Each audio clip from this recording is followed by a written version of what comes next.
আলেমদেরকে একটু শান্তিতে থাকতে দেয় নাই বিগত 15-16টা বছর পর্যন্ত। দাঁড়িয়ে আছে, টুপি আছে, মানে দেখলেই অগ কলজার মধ্যে ঠাড়া পড়তে।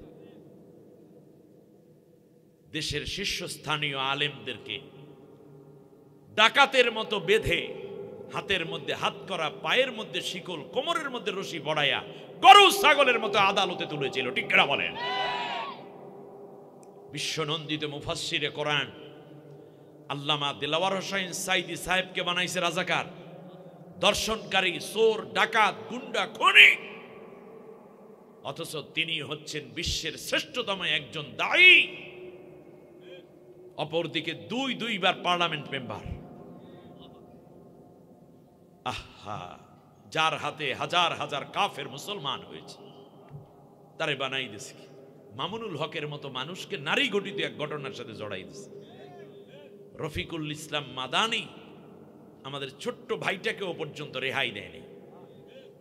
জুনায়েদ বাবুনগরীর মতো মানুষকে, বৃদ্ধ এই মুহাদ্দিস, কোরআনে হাফেজ, জেলের প্রকোষ্ঠে আটকাইয়া উল্টা বিলে টানাইয়া রিমান্ড দিয়ে পিটাইয়া বেইজ্জতি করেছে, অপমানিত করেছে, কিডনিগুলো নষ্ট করে দিয়েছে। তোমরা মনে করেছো ছাত্ররা তোমাদেরকে পরাজিত করেছে, দেশ থেকে ঝাঁটা করে বিদায় করেছে। ছাত্ররা তো শেষবারে একটা ওসিলা হয়েছে এই দেশের লক্ষ লক্ষ আলেমের চোখের পানি। শাপলা চত্বরে কোরআনের পাখিগুলোকে রাতের আধারে পাখির মতো গুলি করে হত্যা করে তোমরা উল্লাস করেছো। 2006 সাল 28 অক্টোবর রাজপথে প্রতিপক্ষের লোকদেরকে লগি বৈঠা দিয়ে হত্যা করে মৃতদেহের উপর নৃত্য করেছো তোমরা। পিলখানায় হত্যাকাণ্ড ঘটিয়ে বাংলাদেশের নারকীয় এক অঘটন সৃষ্টি করে ভারতের দালালি করার জন্য, বাংলাদেশকে করদ রাজ্যে পরিণত করার জন্য তোমরা আমার দেশের শ্রেষ্ঠতম পরীক্ষিত সেনাবাহিনীদেরকে হত্যা করে, 53 জন সেনা কর্মকর্তাকে হত্যা করে ভারতের গোলামের সার্টিফিকেট তোমরা নিতে চেয়েছিল।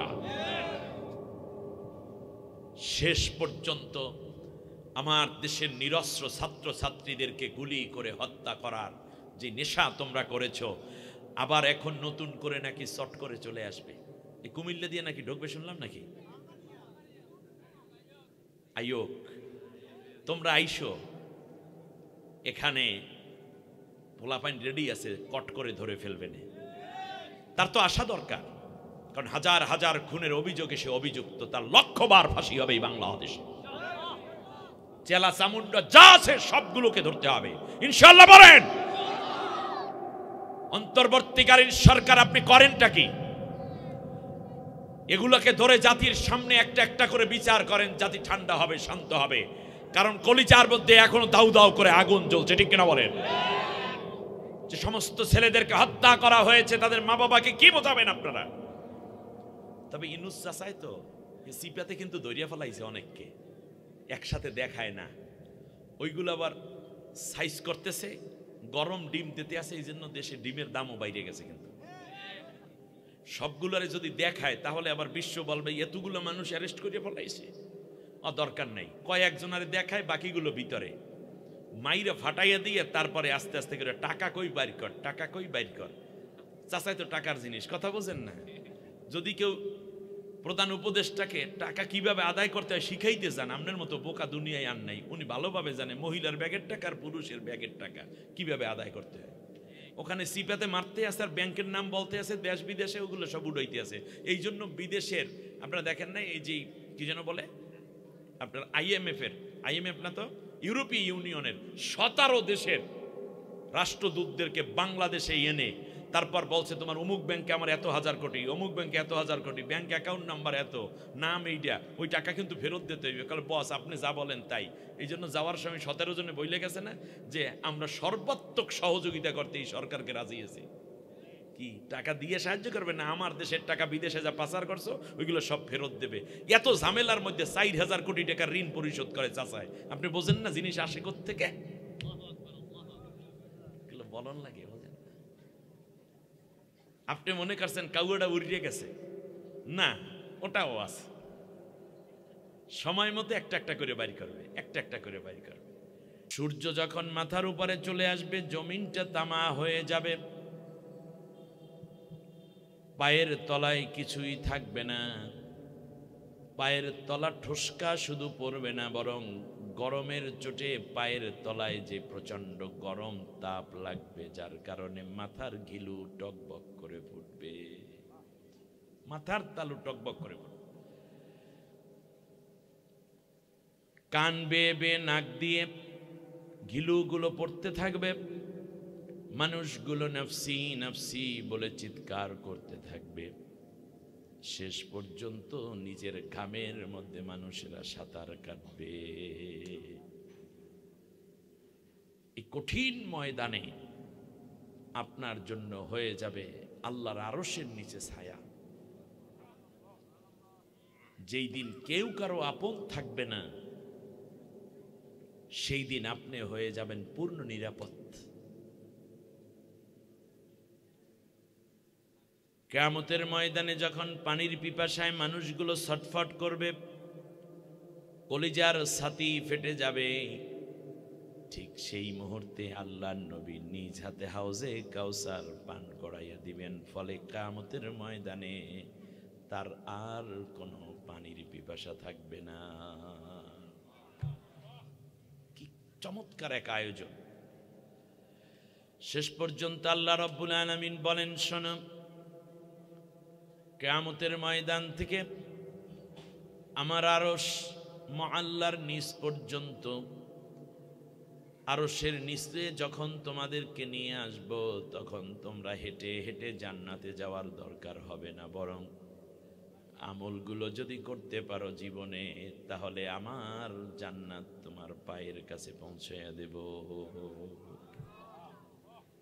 গাড়ির স্টেশনে তোমার যাওয়ার দরকার নাই, বরং গাড়ি তোমার ঘরের সামনে হাজির হয়ে যাবে।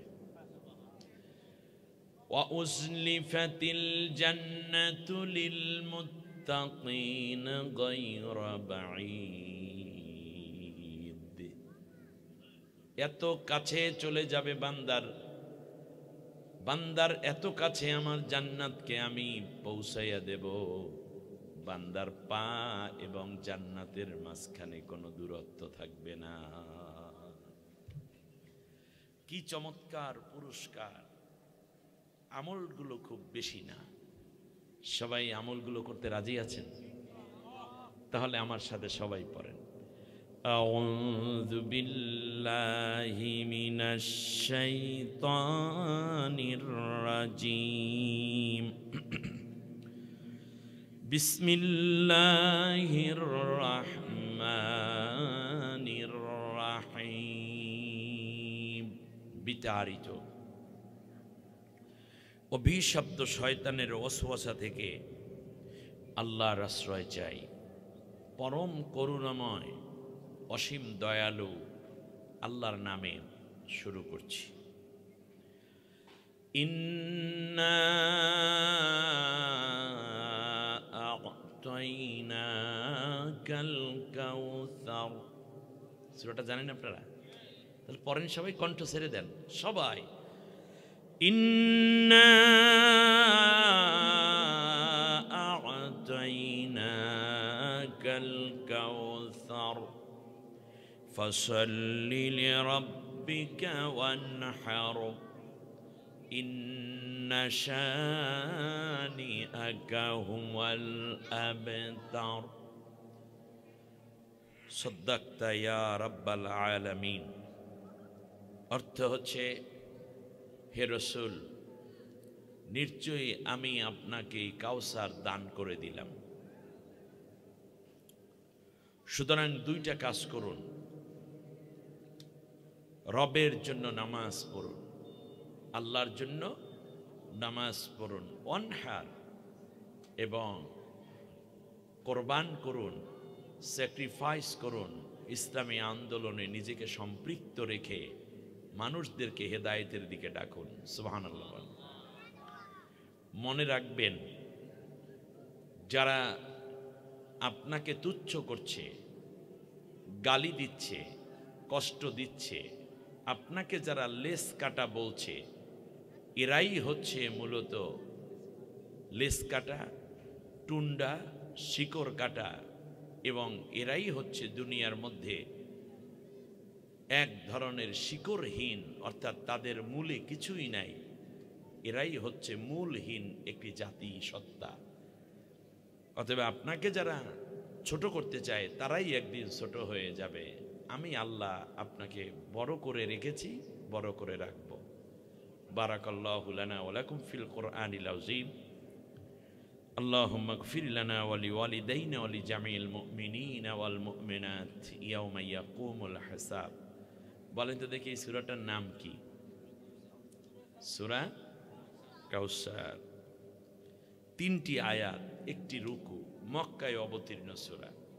সূরাটি অবতীর্ণ হয়েছে মাক্কি জীবনে রাসূল সাল্লাল্লাহু আলাইহি ইসলামের নবুয়াতের 10ম বছরের শুরুর দিকে। চরম কষ্টের সময় পরম প্রশান্তি। রাসূল সাল্লাল্লাহু আলাইহি ইসলাম বলেছেন কোরআনের 4টা সূরা আছে, এই 4টি সূরা যারা সকাল সন্ধ্যায় তেলাওয়াত করবে আল্লাহ তাআলা স্পেশাল 4 জন ফেরেশতা দিবেন তাকে সাহায্য করার জন্য। বলেন তো দেখি এই 4 সূরা কয় সূরা? কয় সূরা? 4 সূরা। এই 4টা সূরা যারা তেলাওয়াত করবে ফজরের পরে আর মাগরিবের পরে, ফজরের থেকে নিয়ে মাগরিব পর্যন্ত আল্লাহ 4 জন ফেরেশতা তাদেরকে সাহায্যের জন্য পাঠাবেন। আপনার বডিগার্ড দরকার আছে না নাই? আপনারা চান আপনার নিরাপত্তা, আপনারা চান আপনি ভালো থাকুন, তাহলে এই 4টা সূরা পড়বেন। আবার সন্ধ্যাবেলায় মাগরিবের পরে 4টা সূরা পড়বেন। সারা রাত আপনার বডিগার্ডের দায়িত্ব পালন করবে 4 জন ফেরেশতা। 1 নম্বর আসর, দ্বিতীয় নসর, তৃতীয় ইখলাস, চতুর্থ কাউসার। সবচেয়ে ছোট ছোট 4টে সূরা।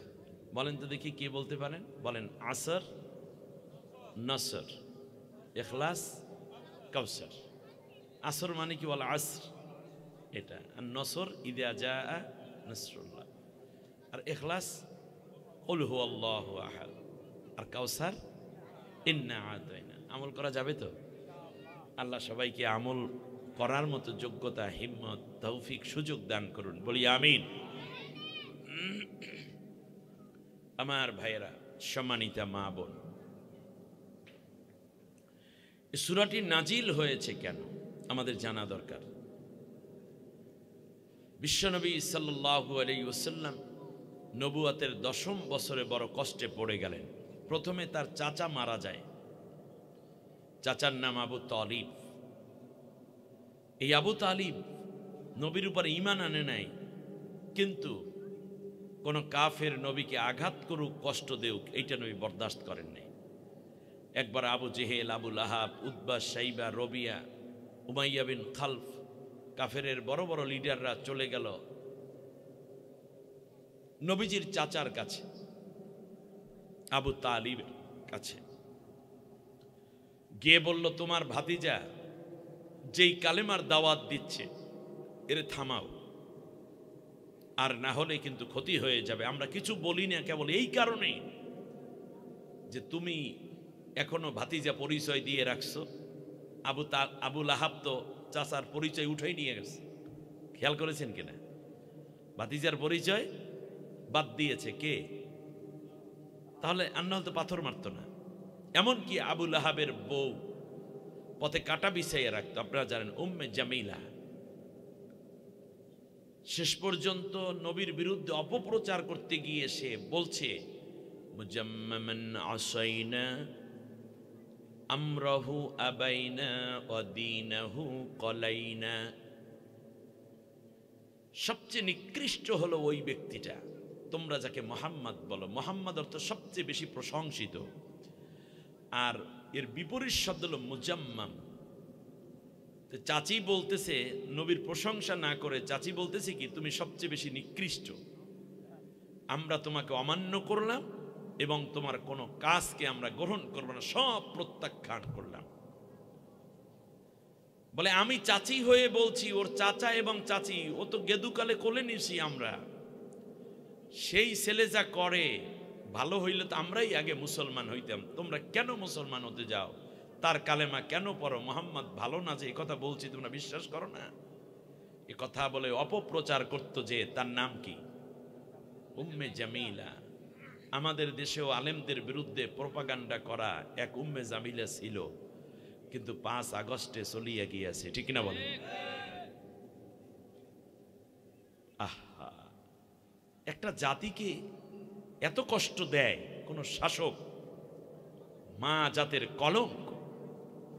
ঘরের লোক বিরোধিতা করছে, কিন্তু চাচা আবু তালিব ওই লোক না যে অন্যের কথায় রসুলকে ছেড়ে দেবে। সুবহানাল্লাহ। হযরত আলী রাদিয়াল্লাহু তাআলা আনহুকে কোল থেকে নামিয়ে দিয়ে বাবাহীন মাহীন এক সন্তান মুহাম্মদকে কোলের মধ্যে বুকের মধ্যে টেনে যিনি নিয়ে বড় করেছেন তার নাম চাচা আবু তালিব। আবু তালিব বললেন, মুহাম্মদ যেই কালেমার দাওয়াত দেয়, যে আন্দোলনের দাওয়াত দেয়, যেই কোরআনের দাওয়াত দেয়, ইসলামী হুকুমাতের দাওয়াত দেয়, তার সাথে আমিও নৈতিকভাবে একমত না। কিন্তু আমার শরীরের মধ্যে রক্ত থাকতে, আমার চোখ যতদিন পর্যন্ত পলক দিবে, যতদিন পর্যন্ত আমার হৃৎপিণ্ড আছে শ্বাস নিবে, ততদিন পর্যন্ত আমার ভাতিজার গায়ে কেউ একটা কাটার আঁচড় দেবে, আমার জীবন থাকতে আমি তা সহ্য করব না। আল্লাহু আকবার। দেখছেন কি চমৎকার অভিব্যক্তি। সেই চাচাটা মারা গেছে, কয়দিন পরই খাদিজা রাদিয়াল্লাহু তাআলা আনহা ইন্তেকাল করলেন। নবীর সবচেয়ে আপনজন, একান্ত আপনজন, নবীর সবচেয়ে বড় শেল্টার দাতা একজন, যার সম্পদ ইসলামের জন্য উৎসর্গ করে দিয়েছেন, ঠিক তার পাশাপাশি আল্লাহর রসুলকে পুরাপুরি আশ্রয় দিয়ে সান্ত্বনার বাণী শুনিয়েছেন। স্ত্রী তিনিও ইন্তেকাল করলেন। আল্লাহর নবীর একমাত্র পুত্র সন্তান ছিল নাম ইব্রাহিম। 4টা কন্যা সন্তান ছিল, রুকাইয়া, জয়নব, উম্মে কুলসুম, ফাতেমা রাদিয়াল্লাহু তাআলা আনহুন্না। আর পুত্র সন্তান বলতে একজন বাকি ছিল, নাম ছিল ইব্রাহিম, বয়স 6-7 বছর। বিশ্বনবী সাল্লাল্লাহু আলাইহি ওয়াসাল্লাম ঘরের মধ্যে আসলেন। গত 3-4 দিন ধরে ছেলেটা অসুস্থ, নবীর মনটা ভালো নাই। ঘরে সন্তান অসুস্থ থাকলে মা বাবার মন কি ভালো থাকে? থাকে না। আল্লাহর হুকুম, এই পুত্র সন্তানটাও ইন্তেকাল হয়ে গেল। আল্লাহর নবী পুরো মৃত্যু লাশটা কোলের মধ্যে নিয়ে চোখের পানি ছেড়ে কান্দেন। নবী ছিলেন একজন পিতা, একজন শাসক, একজন সেনা প্রধান, ভালো একজন স্বামী, ভালো অভিভাবক, ঠিক না? পিতা হিসাবেও তার দরদ আছে, অন্তরের মধ্যে মায়া আছে। সন্তানের মৃত লাশ আল্লাহর নবী কোলের মধ্যে নিয়ে গালের সাথে লাগায়, আর চোখের পানি দরদর করে পড়ছে। নবীর গাল ভিজে, দাড়ি ভিজে, সন্তানের দেহের মধ্যে চোখের পানিগুলো টপ টপ করে পড়ছে।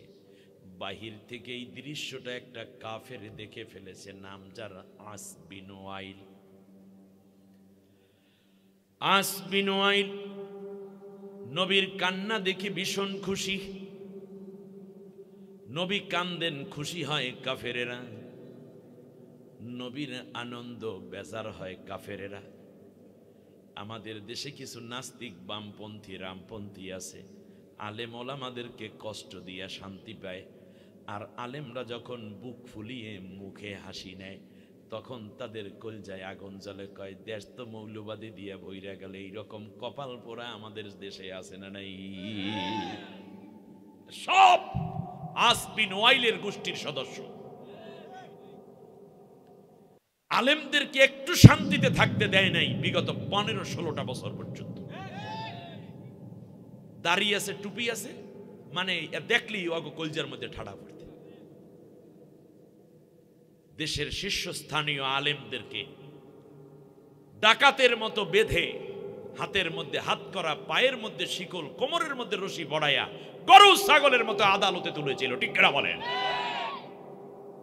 বিশ্বনন্দিত মুফাসসিরে কোরআন আল্লামা দিলওয়ার হোসেন সাইদি সাহেবকে বানাইছে রাজাকার, দর্শনকারী, চোর, ডাকাত, গুন্ডা, খুনি। অথচ তিনি হচ্ছেন বিশ্বের শ্রেষ্ঠতম একজন দায়ী। অপরদিকে দুইবার পার্লামেন্ট মেম্বার। আহা, যার হাতে হাজার হাজার কাফের মুসলমান হয়েছে, তারে বানাই দিছে মামুনুল হকের মতো মানুষকে নারী গঠিত এক ঘটনার সাথে জড়াই দিছে। রফিকুল ইসলাম মাদানী আমাদের ছোট্ট ভাইটাকেও পর্যন্ত রেহাই দেয়নি। জুনায়েদ বাবুনগরীর মতো মানুষকে, বৃদ্ধ এই মুহাদ্দিস, কোরআনে হাফেজ, জেলের প্রকোষ্ঠে আটকাইয়া উল্টা বিলে টানাইয়া রিমান্ড দিয়ে পিটাইয়া বেইজ্জতি করেছে, অপমানিত করেছে, কিডনিগুলো নষ্ট করে দিয়েছে। তোমরা মনে করেছো ছাত্ররা তোমাদেরকে পরাজিত করেছে, দেশ থেকে ঝাঁটা করে বিদায় করেছে। ছাত্ররা তো শেষবারে একটা ওসিলা হয়েছে এই দেশের লক্ষ লক্ষ আলেমের চোখের পানি। শাপলা চত্বরে কোরআনের পাখিগুলোকে রাতের আধারে পাখির মতো গুলি করে হত্যা করে তোমরা উল্লাস করেছো। 2006 সাল 28 অক্টোবর রাজপথে প্রতিপক্ষের লোকদেরকে লগি বৈঠা দিয়ে হত্যা করে মৃতদেহের উপর নৃত্য করেছো তোমরা। পিলখানায় হত্যাকাণ্ড ঘটিয়ে বাংলাদেশের নারকীয় এক অঘটন সৃষ্টি করে ভারতের দালালি করার জন্য, বাংলাদেশকে করদ রাজ্যে পরিণত করার জন্য তোমরা আমার দেশের শ্রেষ্ঠতম পরীক্ষিত সেনাবাহিনীদেরকে হত্যা করে, 53 জন সেনা কর্মকর্তাকে হত্যা করে ভারতের গোলামের সার্টিফিকেট তোমরা নিতে চেয়েছিল। শেষ পর্যন্ত আমার দেশের নিরস্ত্র ছাত্র ছাত্রীদেরকে গুলি করে হত্যা করার যে নেশা তোমরা করেছো, আবার এখন নতুন করে নাকি চট করে চলে আসবে। এই কুমিল্লা দিয়ে নাকি ঢুকবে শুনলাম নাকি। আয়োগ, তোমরা আইসো, এখানে পোলাপাইন রেডি আছে, কট করে ধরে ফেলবে না। তার তো আসা দরকার, কারণ হাজার হাজার খুনের অভিযোগে সে অভিযুক্ত, তার লক্ষবার ফাঁসি হবে এই বাংলাদেশে। চেলা চামুন্ডা যা আছে সবগুলোকে ধরতে হবে ইনশাআল্লাহ। বলেন, অন্তর্বর্তীকালীন সরকার আপনি করেনটা কি? এগুলোকে ধরে জাতির সামনে একটা একটা করে বিচার করেন, জাতি ঠান্ডা হবে, শান্ত হবে। কারণ কলিজার মধ্যে এখনো দাউ দাউ করে আগুন জ্বলছে। ঠিক কিনা বলেন? যে সমস্ত ছেলেদেরকে হত্যা করা হয়েছে তাদের মা বাবাকে কি বোঝাবেন আপনারা? তবে ইনুস চাচাই তো সিপাতে কিন্তু দরিয়া ফেলাইছে অনেককে, একসাথে দেখায় না। ওইগুলো আবার সাইজ করতেছে, গরম ডিম দিতে আছে, এই জন্য দেশে ডিমের দামও বাইরে গেছে। কিন্তু সবগুলোরে যদি দেখায় তাহলে আবার বিশ্ব বলবে এতগুলো মানুষ অ্যারেস্ট করে ফেলাইছে, দরকার নাই। কয়েকজনারে দেখায়, বাকিগুলো ভিতরে মাইরা ফাটাইয়া দিয়ে তারপরে আস্তে আস্তে করে টাকা কই বাইর কর, টাকা কই বাইর কর। চাচাই তো টাকার জিনিস, কথা বোঝেন না? যদি কেউ প্রধান উপদেষ্টাকে টাকা কিভাবে আদায় করতে হয় শিখাইতে চান, আপনার মতো বোকা দুনিয়ায় আর নাই। উনি ভালোভাবে জানে মহিলার ব্যাগের টাকা আর পুরুষের ব্যাগের টাকা কিভাবে আদায় করতে হয়। ওখানে সিপাতে মারতে আছে আর ব্যাংকের নাম বলতে আছে, দেশ বিদেশে ওগুলো সব উড়াইতে আছে। এই জন্য বিদেশের আপনারা দেখেন না, এই যে কি যেন বলে আপনার আইএমএফ না তো ইউরোপীয় ইউনিয়নের 17 দেশের রাষ্ট্রদূতদেরকে বাংলাদেশে এনে তারপর বলছে তোমার অমুক ব্যাংকে আমার এত হাজার কোটি, অমুক ব্যাংকে এত হাজার কোটি, ব্যাংক অ্যাকাউন্ট নাম্বার এত, নাম এইটা, ওই টাকা কিন্তু ফেরত দিতে হইবে। কারণ বস আপনি যা বলেন তাই। এই জন্য যাওয়ার সময় 17 জনে বইলে গেছে না যে আমরা সর্বাত্মক সহযোগিতা করতে এই সরকারকে রাজি আছি। কি টাকা দিয়ে সাহায্য করবে না, আমার দেশের টাকা বিদেশে যা পাচার করছো ওইগুলো সব ফেরত দেবে। এত ঝামেলার মধ্যে 4000 কোটি টাকার ঋণ পরিশোধ করে চাচায়। আপনি বোঝেন না জিনিস আসে কোত্থেকে? বলন লাগে, আপনি মনে করছেন কাউটা উড়িয়ে গেছে না, ওটাও আছে। সময় মতো একটা একটা করে বাড়ি করবে, একটা একটা করে বাড়ি করবে। কষ্ট হচ্ছে। বিশ্বনবী সাল্লাল্লাহু আলাইহি ওয়াসাল্লাম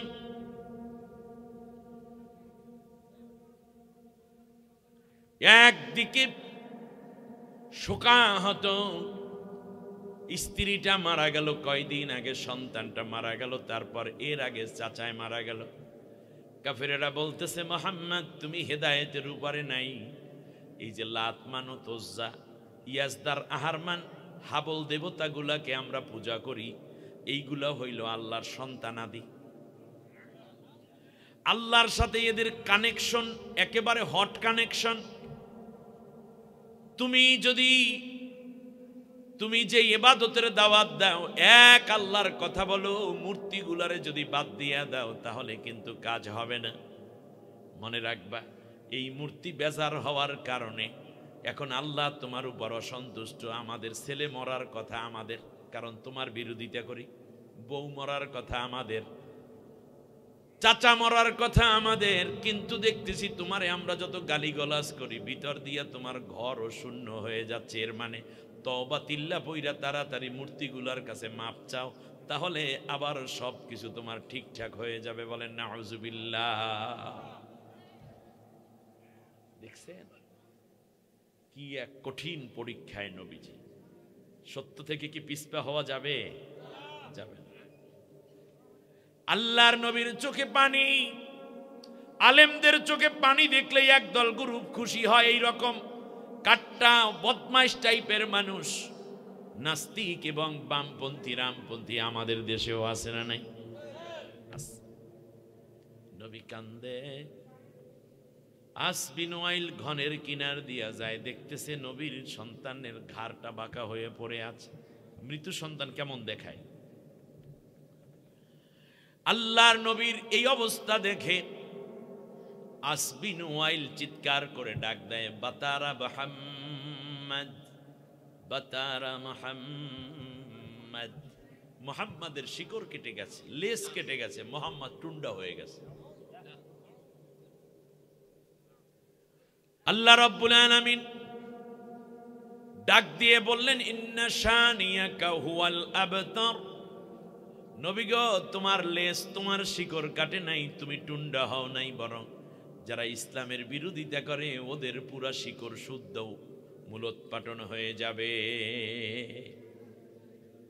তাম পৃথিবীতে নবী প্রেমিক আমরা আসি না নাই?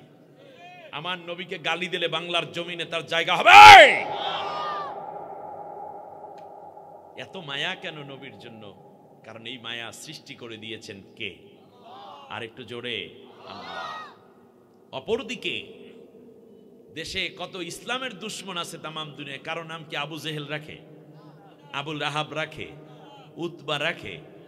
কিয়ামত পর্যন্ত রাখবেও না। তার কারণ হচ্ছে এগুলো মরার মতো মরছে।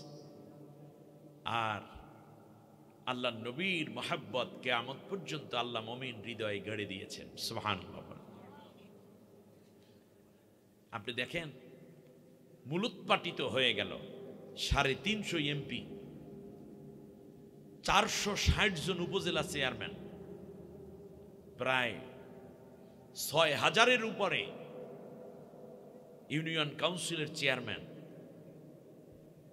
কমিশনার, মেয়র, এরপর এলাকার ওমরা সোমরা, সিঙ্গারা নেতা, সামুসা মার্কা নেতা, বিরিখাক্য নেতা, সাখাক্য নেতা, চান্দাবাজ নেতা, এরপরে চরিত্রহীন ধর্ষণকারী নেতা, এগুলো ছিল না? একটাও আছে? আছে ঠিকই, কিন্তু কি হইয়ে গেছে? ইঁদুর হইয়ে গেছে। বলেন কি হয়েছে? গৃহস্থেরা যখন একটা ধাবরানি দিল, ইঁদুরেরা চাল কাটতেছিল, কাপড় কাটতেছিল, ধান খাইতেছিল। গৃহস্থেরা যখন একটু নাড়া দিছে, সব ইঁদুর কোথায়? গর্তে। ওই যে আল্লামা সাইদি সাহেব বলছে না, যে ইঁদুরের গর্তও খুঁজে পাবা না।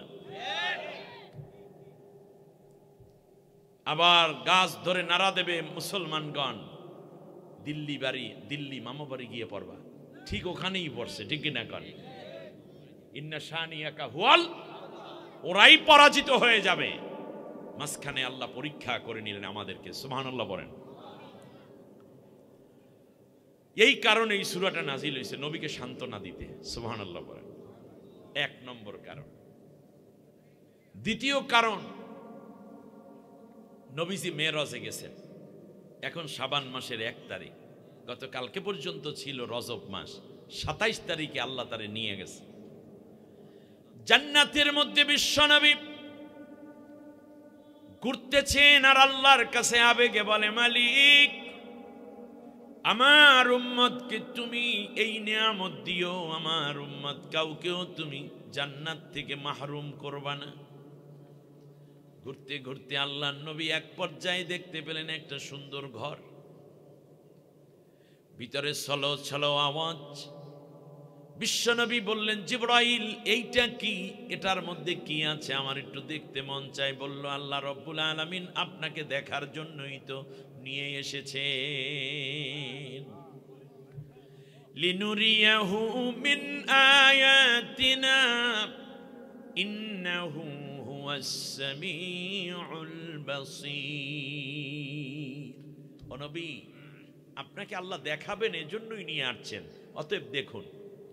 নবী কাছে চলে গেলেন, ঘরের কিনারে গিয়ে দেখলেন কি সুন্দর দরজা, স্বর্ণ দিয়ে বানানো ঘর, চমৎকার কারুকাজ। নবী বললেন, জিবরাইল এটা তো তালা লাগানো, চাবিটা দাও না। জিবরিল বলল, ইয়া রাসূলুল্লাহ, এই তালার চাবি তো আল্লাহ রব্বুল আলামিন আপনার জিহ্বার মধ্যে দিয়ে রাখছেন। নবী জিহ্বা নাড়ানার বলেন, কই নাই তো। আল্লাহর নবী বললেন, ইয়া রাসূলুল্লাহ, এই তালার চাবির নাম বিসমিল্লাহির রহমানির রহিম। বিসমিল্লাহ বলে তালায় হাত দিবেন, সাথে সাথে তালা খুলে যাবে। আল্লাহ অটো বানাইয়া রেখেছেন, অটো তালা। আল্লাহর নবী বিসমিল্লাহ বলার সাথে সাথে তালা খুলে গেল।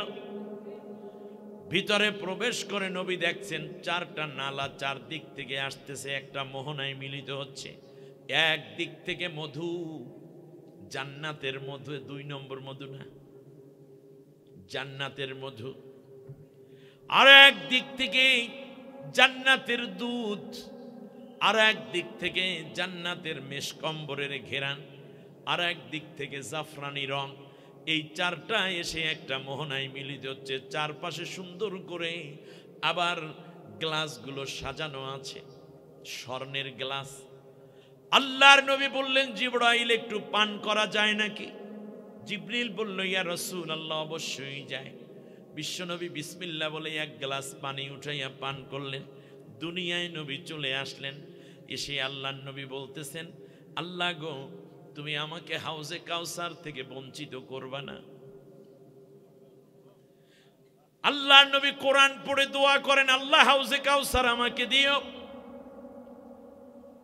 নফল রোজা রেখে নবী দোয়া করেন, আল্লাহ হাউজে কাউসার আমাকে দিও। তাহাজ্জুদে বলে, আল্লাহ হাউজে কাউসার দিও। মিসকিন অসহায় রে খাওয়াইয়া নবী দোয়া করেন, আল্লাহ হাউজে কাউসার দিও। আল্লাহ রব্বুল আলামিন দেখলেন নবী হাউজে কাউসারের পানির মায়ায় পড়ে গেছে। এই পৃথিবীতে বন্ধু বন্ধুর বাড়িতে যায়, বন্ধুর সাথে দেখা হয়, হঠাৎ করে একটা জিনিস বন্ধুর যদি মহাব্বত লেগে যায়, ভালো লেগে যায়, ওটা দেখবেন ভদ্র বন্ধু দিয়া যায়, ঠিক না? আপনাদের এই নাঙ্গলকোটের এক ছেলে থাকে কাতার, ছোট্টবেলা থেকে বন্ধুত্ব। এক পর্যায়ে বেড়াতে আসছে, 2 বন্ধু সেই ক্লাস 1 থেকে একত্রে চলে আসলো। একটা সময় দেখা গেল যে বন্ধুর হাতের মোবাইলটা খুব দামি। দোস্ত একটা ছবি উঠে, দূর তোর মোবাইলে ছবি উঠে কি হইবে, এত দামি মোবাইল তো আমি ব্যবহার করতে পারবো না। এই দেশের বন্ধু বলতেছে। আর এক বন্ধু বলতেছে যে, আসো দোস্ত, এই ঘড়িটা একটু হাতে পর, দেখি তো কেমন লাগে। দূর, এটা কত দাম, 1 লাখ 1.5 লাখ টাকার ঘড়ি, এটা আমার পরে কি হবে? না, তুই একটু হাতে দে। বললো, দোস্ত তোর ঘড়িটা তো খুব সুন্দর, ডায়ালটা কত সুন্দর, রাতে আবার আলো দেয়, চমৎকার, মাঝে মাঝে নিজের ছবিও দেখা যায় ভেতরে, অনেক প্রশংসা। মোবাইলটাও খুব সুন্দর, রেকর্ড যেমন, ছবি তেমন, ঝরঝরা, সাউন্ডও তেমন, 2-2.5 লাখ টাকা দাম। 2 বন্ধু সুন্দর করে ঘোরাফেরা করলো বেশ কিছুদিন। একটা পর্যায়ে যখন বিদায় হয়ে যায়, দোস্ত অনেক দামি করি, একটু দেখি তো, আরেকবার দে, আর একটা ছবি উঠাই, এই দৃশ্যটা উঠাই, আমার মার ছবিটা দিয়ে দেই, দোয়া করবি, ছোটবেলা থেকে তো তুই মার হাতের অনেক রান্না খেয়েছ। আপনারা দেখবেন শেষবারে যখন সে চলে যায় বিমানবন্দরের কাছে যখন যায় তখন হাতের ঘড়িটা খুলে বলে দোস্ত এখন থেকে তুই এইটা হাতে দিস, বলে না এরকম? দোস্ত এই মোবাইলটা তুই রাখ, এখানে উপরে যে নাম্বারটা ওইটা কিন্তু আমার বিদেশি নাম্বার, ফোন দিস। বলে এইগুলো কি করিস? না, তোর মতো দামি বন্ধু আমার ঘড়ি মোবাইলের চেয়ে অনেক বেশি দাম। দুনিয়ায় যদি এক বন্ধু আর এক বন্ধুর প্রতি এই ভদ্রতা দেখায়, এক বান্ধবী আর এক বান্ধবীর বাড়ি বেড়াতে আসছে যে ওই স্কুল থেকেই চলে আসছে, এরকম হয় না মাঝে মধ্যে? আসার পরে এই বান্ধবীর 3 পিস পরছে, পরার পরে এত সুন্দর লাগতেছে, ওই বান্ধবীর আবার 3 পিস এত মানের নাই, ধনী বান্ধবী। তো গায়ে যখন পড়েছে তখন খালাম্মা বলতেছে, খালাম্মা বুঝেন অর্থাৎ এই বান্ধবীর মা বলতেছে, তোমাকে তো খুব সুন্দর মানায় সুরমা, সুমি তোমাকে খুব সুন্দর লাগে। তো যাওয়ার সময় দেখবেন আস্তে করে বলে যে এটা খুলতে হবে না, তুই এটা পরেই চলে যায়, এই 3 পিসটা তোকে দিয়ে দিলাম, বলে কি না? বলে। দুনিয়ায় যদি এই রকম ভদ্রতা থাকে, আপনারা মনে করেন আল্লাহর কাছে ভদ্রতা কম না বেশি? আরো জোরে বলেন।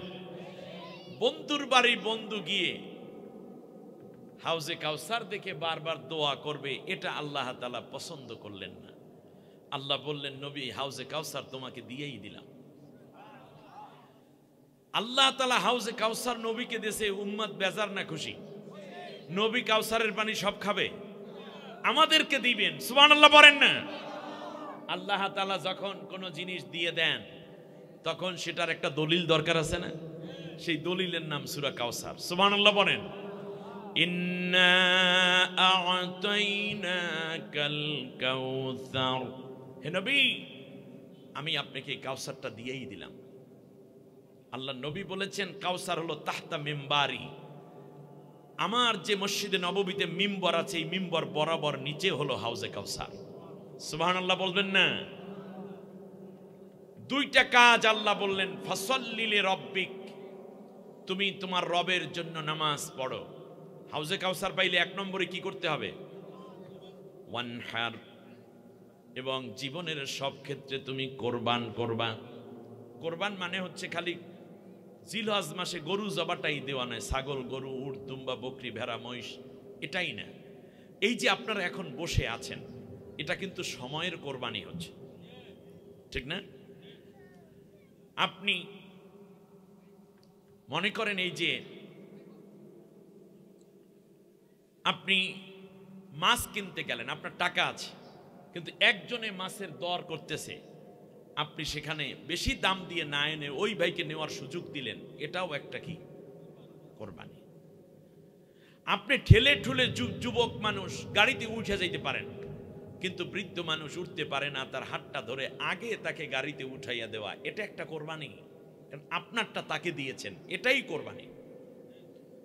যুবকদেরকে বলি, গাড়ির মধ্যে সিট কম, তোমার আসন ঠিকই আছে, কিন্তু পরবর্তী স্টেশনে এক মুরব্বী উঠছে, থরথর করে কাঁপতেছে, কিংবা কোনো এক নারী, তুমি দাঁড়িয়ে গিয়ে বললো খালাম্মা আপনি বসেন, অথবা চাচা আপনি বসেন, এটা একটা কোরবানি।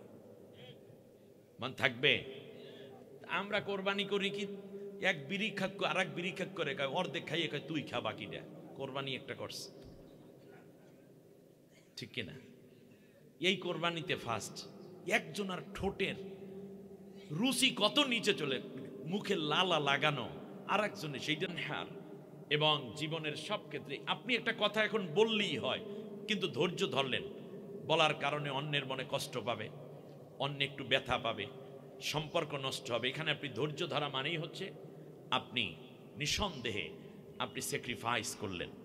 অনেক সময় বউ কথা বলে, মন চায় ধৈর্য উল্টেই পাল্টাইয়া কি মায়ের দিই, ভালো কথা গেছে মায়ের দিই না, তাহলে সংসারটা ক্ষতি হয়ে যাবে। আপনি একটু ধৈর্য ধরেন, দেখবেন ঠিক হয়ে যাবে ইনশাআল্লাহ। অথবা এমন হতে পারে যে স্বামী একটা কথা বলছে, এমন কথায় এখনই ঝগড়াটা শুরু করা দরকার 180 মাইল বেগে, কিন্তু না, আপনি ধৈর্য ধরলেন, আমারই তো স্বামী বলছে আমাকে একা, কেউ তো দেখে নাই শুনে নেই, আমার স্বামীকে আমি পরে ঠিক করে নেব। এই যে ধৈর্যটা ধরলেন, আপনি একটা কোরবানির সওয়াব পেয়ে গেলেন। কাউলুম মারুফুন আও মাগফিরাতুন খায়রুম মিন সাদাকা, সুবহানাল্লাহ পড়বেন না? একটা সাদাকার চেয়ে উত্তম। আল্লাহ সুবহানাহু ওয়া তাআলা আমাদের সবাইকে এরকম ধৈর্যের মাধ্যমে বন্ধুত্ব এবং ভালোবাসা টিকিয়ে রাখার তৌফিক দান করুন। এটাকেই বলে ওয়ানহার। এটাকে কি বলে? তাহলে কয়টা কাজ করলে? দুইটা, কিন্তু কাজের কথা কয়টা বলেছি? তিনটা। আর একটা বলি, এটাই আমি বলে শেষ করবো ইনশাআল্লাহ। আল্লাহর নবী বলেছেন, যেহেতু হাউজে কাউসারের তালার চাবির নাম কি? বিসমিল্লাহ। বলেন কি? নবী তালা খুলছেন কি দিয়া? বিসমিল্লাহ দিয়ে। আল্লাহর নবী বলেন, যারাই পৃথিবীতে প্রত্যেক নেক কাজের শুরুতে বিসমিল্লাহির রহমানির রহিম বলবে, আল্লাহ রব্বুল আলামিন তাদের জন্য হাউজে কাউসার বরাদ্দ দিয়া দিবে। এই টুপিটা মাথায় দিচ্ছি কি বলে? মেসাওয়াক করি, ঘড়িটা পরি, জামা গায়ে দেই। ছোটরা বলো, জামা গায়ে দিই কি বলে? জুতা পরব বিসমিল্লাহ। এরপরে মোজা পরি বিসমিল্লাহ। ভাত খাই, পানি পান করি বিসমিল্লাহ। ঘুমোতে যাই বিসমিল্লাহ। গাড়ি স্টার্ট করি বিসমিল্লাহ। কথা শুরু করি বিসমিল্লাহ। রান্না শুরু করবেন মা বোন কি বলে? তরকারি কাটবে বিসমিল্লাহ। মাছটা কাটবে বিসমিল্লাহ। হলুদ বাটা মরিচ বাটা শুরু করবে বিসমিল্লাহ। বিছানা বিছাবে বিসমিল্লাহ। মশারি তুলে ফেলবে বিসমিল্লাহ। মশারি টানাবে বিসমিল্লাহ। জামা কাপড় ধুইবে বিসমিল্লাহ। অ্যাটলিস্ট প্রত্যেক নেক কাজের শুরুতে কি বলতে হবে? যারাই অভ্যস্ত হয়ে উঠবে তাদের আমল নামায় আল্লাহ তাআলা বরাদ্দ রেখেছেন হাউজে কাউসার। আল্লাহর নবী বলেন, বিসমিল্লাহির রহমানির রহিম লিখতে 19টা অক্ষর। কয়টা? কেউ যদি নেক কাজের শুরুতে বিসমিল্লাহ পড়ে, একবার যদি বিসমিল্লাহ পড়ে, সাথে সাথে তার আমল নামায় 190টা নেকি দিয়া দিবেন কে? প্রত্যেক অক্ষরে 10 নেকি। 119কে 10 দিয়ে গুণ করলে, মানে 19কে 10 দিয়ে গুণ করলে কত হয়? 190 নেকি। শুধু তাই নয়, আল্লাহ রাব্বুল আলামিন বলেন আলাইহা 19। এরপরেও রয়েছে জাহান্নামে 19 জন ফেরেশতা, যারা পাহারা দেয় জাহান্নামের ফেরেশতা। আল্লাহর নবী বলেন, প্রত্যেক ফরজ নামাজের পরে, প্রত্যেক বলেন, প্রত্যেক নামাজ আগে না আমলটা আগে? নামাজ আগে। প্রত্যেক ফরজ নামাজের পরে কেউ যদি 19 বার বিসমিল্লাহির রহমানির রহিম পড়ে, তাহলে আল্লাহ রাব্বুল আলামিন ওই বান্দাকে, ওই যে জাহান্নামের 19 জন ফেরেশতা, একজন দ্বারাও ওই বান্দাকে গ্রেফতার করাবেন না। অ্যাটলিস্ট ওই যে থানায় মামলাও আছে, কিন্তু পুলিশ এসে আপনারা ধরে না। এরকম হয় না মাঝে মধ্যে? যদি হয় বোঝেন দুনিয়ায়, ঠিক তেমনই আল্লাহ রাব্বুল আলামিন এমনটা করবেন, যেহেতু আমার এই বান্দা, আমার এই বান্দি প্রত্যেক ফরজ নামাজের পর 19 বার বিসমিল্লাহির রহমানির রহিম পড়েছে, 19টা অক্ষর, সুতরাং জাহান্নামের ফেরেশতা আমার বান্দাটাকে ধরিস না, কারণ তার নামাজ আছে, আমারে ভয় আছে, বিসমিল্লাহির রহমানির রহিম পড়েছে, সুতরাং এখন তারে মাফ করে দিলাম। আমলটা অনেক কঠিন, আমি আরেকটু সোজা করে দেই। যেমন আপনি রিক্সাওয়ালা, ভ্যান চালক, অটো চালক, সালাম ফেরানোর পর যাত্রী নিয়ে যাইতে হবে, ঠিক না?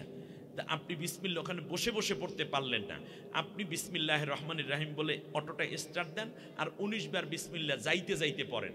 কৃষক ভাই হাল চাষ করবেন আর বিসমিল্লাহ বলবেন। জুহুর আসরের নামাজ পড়েও তো হাল চাষ করে অনেকে, ফজরের পরে পড়তে মনে নেই বিসমিল্লাহ, ওই হাল চাষ করবেন আর বিসমিল্লাহ বলবেন।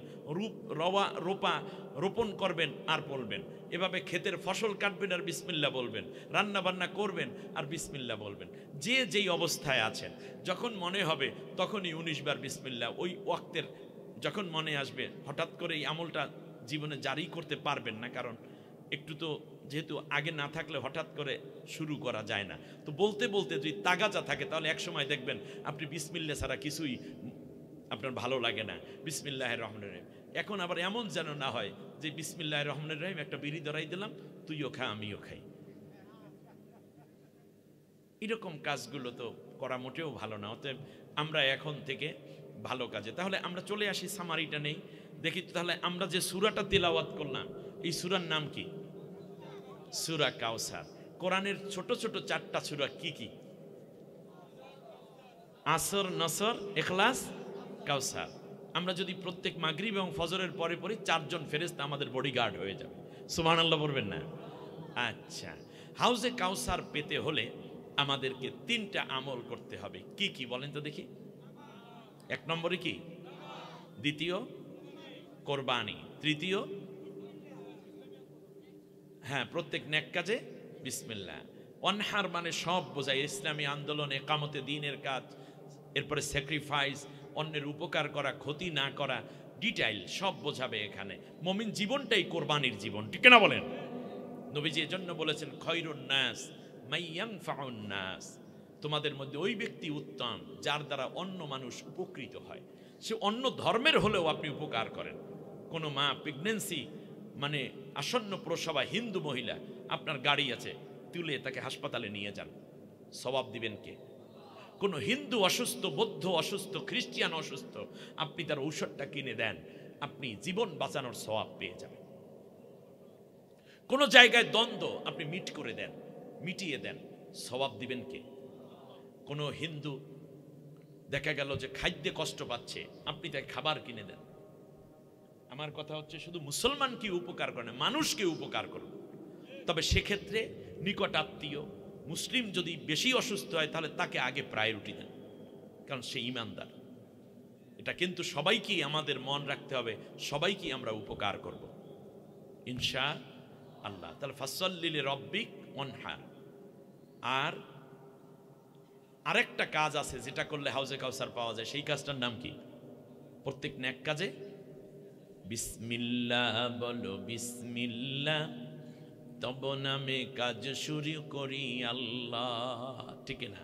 বিসমিল্লাহ মানে কি? আল্লাহর নামে। কুল্লু আমরিন জিবালিল্লাম ইউবদা ফিহি বিসমিল্লাহ ফাহুয়া আবতার। যদি কোনো কাজ বিসমিল্লাহ ছাড়া শুরু করা হয়, সেই কাজটা লেস কাটা থেকে যায়। অতএব বিসমিল্লাহ কাজের অংশ। যদি কেউ বিসমিল্লাহ দিয়ে কাজ শুরু করে, সেই কাজ সুসম্পন্ন করার দায়িত্ব কার? আল্লাহর। বড় বিল্ডিং বানাবেন, 10 তলা বিল্ডিং, বিসমিল্লাহ দিয়ে শুরু করেন কাজটা। হোক না সে কাজ যত ছোট আর বড়, আল্লাহর নাম নিয়ে কাজ শুরু করো, কাজে কামে বরকত দিবেন আল্লাহ। বিসমিল্লাহ বলো, বিসমিল্লাহ তব নামে কাজ শুরু করি আল্লাহ। আলহামদুলিল্লাহ বলেন। অতএব আমরা আল্লাহর নামে কাজ শুরু করব। আল্লাহ আমাদের কবুল করুন। বাসায় বাচ্চারা খাইতে শুরু করছে, জিজ্ঞেস করেন বিসমিল্লাহ বলেছ? পানি খাচ্ছে, বিসমিল্লাহ বলেছ? জামা গায়ে দিচ্ছ, বিসমিল্লাহ বলেছ? স্ত্রী রান্না করছে, এই বিসমিল্লাহ বলেছ? আপনি গ্যাস সুইচটাকে অন করছেন, বিসমিল্লাহ বলেছ? ফ্যানটা ছাড়ছো, বিসমিল্লাহ বলেছ? এসিটা খুলছো, বিসমিল্লাহ বলেছ? এই যে ফ্রিজটাকে অন করেছো, বিসমিল্লাহ বলেছ? এই যে প্রত্যেক নেক কাজে বিসমিল্লাহর অভ্যাস আমরা গড়ে তুলব ইনশাআল্লাহ। বিনিময় কি পাবো বলেন? হাউজে কাউসার। আর কোরআন যে ভুল নয় সেটারও প্রমাণ এটার দ্বারা হয়েছে। আল্লাহ তাআলা আয়াত নাজিল করেছে, ইন্না আতাইনাকাল কাউসার ফাসল্লি লিরাব্বিকা ওয়ানহার। পরবর্তীতে আল্লাহ নবী বললেন, সামনে কি আয়াত হবে তোমরা বলতে পারো? পৃথিবীর কেউ চ্যালেঞ্জ নেয় নাই সেই দিন। বিশাল বিশাল কবি ছিল, সাহিত্যিক ছিল, কেউ আরবের চ্যালেঞ্জ নেয় নাই। বরং একজন কবি এসে বলছে, ইন্না আতাইনাকাল কাউসার ফাসল্লি লিরাব্বিকা ওয়ানহার লাইসা হাযা মিন কালামিল বাশার। সুবহানাল্লাহ বলেন। আমি বিশ্বাস করি এই কথাগুলো কোনো পৃথিবীর মানুষের না। তার নাম ছিল কবি লবিদ। বিশ্বের শ্রেষ্ঠ কবি হিসেবে পাঁচবার পুরস্কার পেয়েছিলেন তিনি। কবি লবিদ ইসলাম গ্রহণ করে, পরে আর কবিতা লেখে না। নবী জিজ্ঞেস করেন, কবিতা লেখো না কেন? বলছে, কোরআনের মতো কোরআন পাওয়ার পর আমার কবিতার কোনো মূল্য নাই। কোরআন পাওয়ার পর আমার কবিতার কোনো মূল্য নাই, আমার কাসিদার আর কোনো মূল্য নাই, আমার মুআল্লাকার আর কোনো মূল্য নাই। সুবহানাল্লাহ বলেন। শুধু তাই না, আবার ভণ্ড এক নবী মুসাইলামাতুল কাজ্জাব, সে বলল যে আমিও একটা, তার মুরিদ যা হইছে, মানে ভণ্ড নবী হওয়ার পরেও তার কিছু উম্মত পাইছে না, সে পাওয়ার পরে তারা বলল যে মুহাম্মাদের উপর ওহী নাজিল হয়, আপনিও একটা ওহী বানান। তো উনি সারা রাত বসে ওহী বানাইছে সূরা কাউসারের মতো প্যারোডি, ইন্না আ'তাইনাকাল আকআক ফাসল্লি লিরাব্বিকা ওয়াজহাক ইন্না শানিয়াকা হুয়াল আবলাক। অর্থ হলো, হে রাসূল এখানে বলতেছে তোমার কাউসার দিছি, আর উনি নিজে নিজে রসুল হইয়া বলতেছে আমি তোমাকে হুতুম পেশা দান করেছি।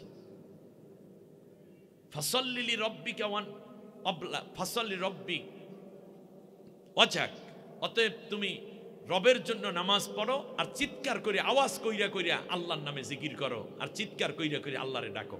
নাউজুবিল্লাহ বলে ইন্না শানিয়াকা হুয়াল আবলাক, তোমার রব হইল অনেক বড় মোটা এবং খুব কালো। নাউজুবিল্লাহ বলেন। আবলাক অর্থ মোটা এবং কালো লোককে কি বলে? আবলাক বলে। এই মোটা এবং কালো, নাউজুবিল্লাহি মিন জালিক। তাহলে কোরআনের প্যারোডিও বানাইলো। অতএব সত্য সমাগত, মিথ্যা অপসৃত। কাউসার পাওয়ার জন্য নামাজ কাজা করা যাবে না। বলেন নামাজ। সবাই রাজি? আল্লাহ কবুল করুন। দ্বিতীয় হচ্ছে কি? স্যাক্রিফাইস করা, ইসলামী আন্দোলন করা, একামতে দ্বীনের কাজ করা, কোরআনের রাজ কায়েমে অব্যাহত থাকা, মানুষের জন্য নিজের স্বার্থকে স্যাক্রিফাইস করা, এইটার নাম অনহার। আর প্রত্যেক নেক কাজে বিসমিল্লাহ বলবো। আল্লাহ সুবহানাহু ওয়া তাআলা এই কাজগুলোর আমলের মাধ্যমে সূরা কাউসারের যে কথাগুলো শুনলাম, এর উপরে আমাদের জীবনকে নবী প্রেম এবং পরকালীন কষ্ট থেকে বাঁচাইয়া আমরা যেন নবীর হাতে হাউজে কাউসার পেতে পারি। আল্লাহ সেই তৌফিক দান করুন, বলেন আমিন। যুবকদেরকে ধন্যবাদ, ইয়াংদেরকে আমাকে রিসিভ করতে গেছে সর্বোচ্চ 9, 10 কিংবা আইয়ে পড়া ছেলে পান, কিন্তু আমার এত ভালো লেগেছে এদের ব্যবহার আচরণ, অত্যন্ত বিনয়ী ভদ্র আলেম পরায়ণ। একদিন এরাই আপনাদের মতো বৃদ্ধ হবে, দেশ জয় করে আল্লাহর কোরআনের রাজ কায়েম করে, ইনসাফ এবং বৈষম্য বিরোধী একটি সমাজ প্রতিষ্ঠা করবে। ঠিক না বলেন? আল্লাহ তাআলা কবুল করুন, আমিন। দেখা হবে কোনো এক মাহফিলে ইনশাআল্লাহ পরবর্তীতে। সে পর্যন্ত আল্লাহ সবাইকেই ভালো রাখুন, সুস্থ রাখুন। আল্লাহ আমাদের হাউজে কাউসার দিয়ে ধন্য হওয়ার তৌফিক দান করুন, আমিন। সুবহানাকাল্লাহুম্মা বিহামদিকা আশহাদু আল্লা ইলাহা ইল্লা আনতা আস্তাগফিরুকা ওয়া আতুবু ইলাইক। ওয়াসসালামু আলাইকুম ওয়া রাহমাতুল্লাহি ওয়া বারাকাতুহু।